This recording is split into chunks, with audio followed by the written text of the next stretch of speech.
So today we're going to talk about one of the services that we provide at the district, farm planning. So I am here with our natural resource planner, Kelsi Mottet, and one of our cooperators who has a farm plan, Jessica Aws. And I'm also here with Legacy and Adonis. And we're going to talk about what is farm planning and what does it look like in practice. As a farm planner here at the Conservation District, I see my role is serving our local landowners and communities, especially our fans of livestock who want to take better care of both the health of their animals and the health of their lands.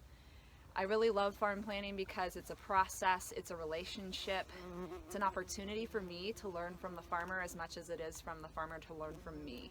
We get to look at the soils, the water, the air, the plants, the animals.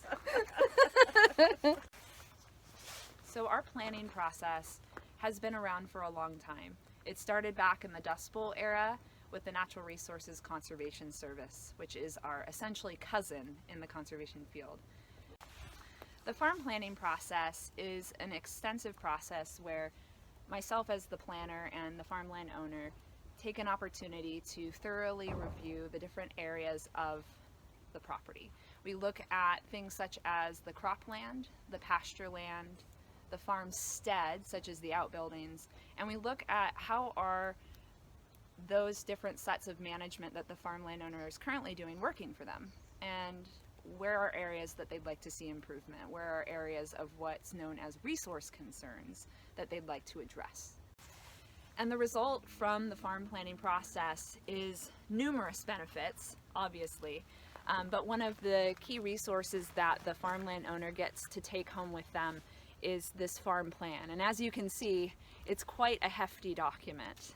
We work together on it, but as the planner, I help compile it and present it and work with the landowner to approve it.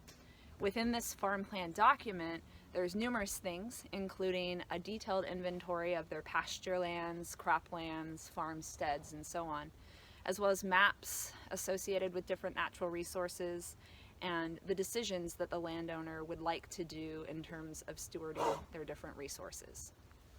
So one of the great things about our farm plan is that it's really helped us identify the best ways to manage the various aspects of our farm. And so with the implementation of the heavy use area last year, we've really been able to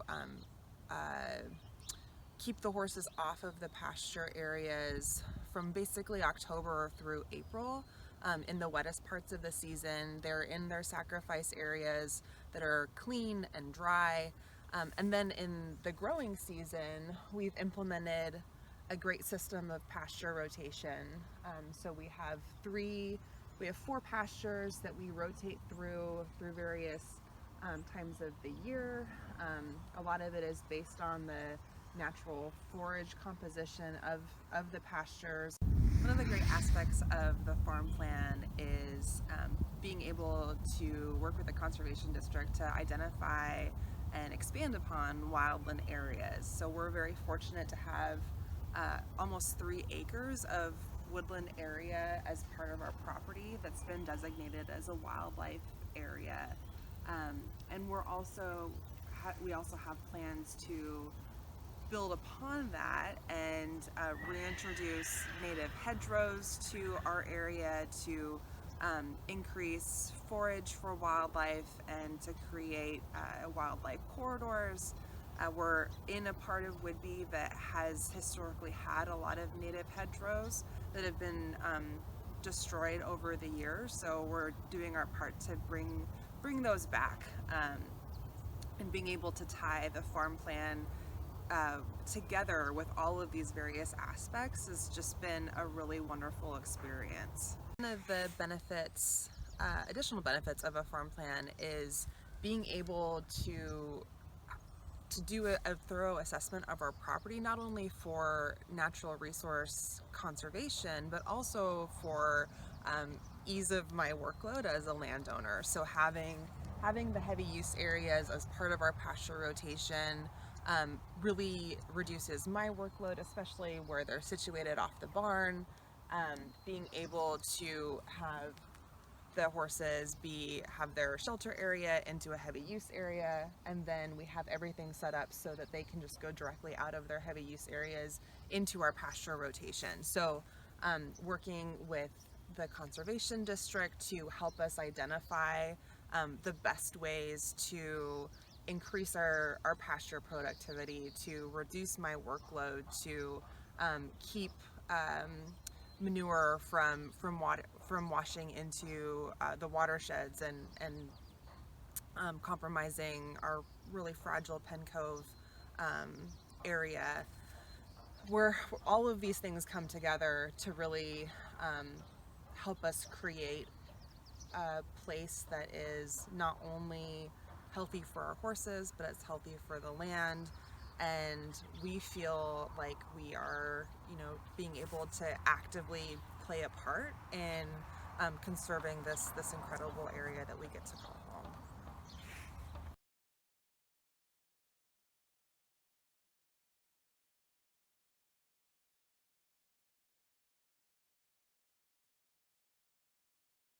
We take a look at how are the animals enjoying themselves, and we look at Adonis. Look at his tongue. Adonis, you're flirting with me. Your tongue is so big.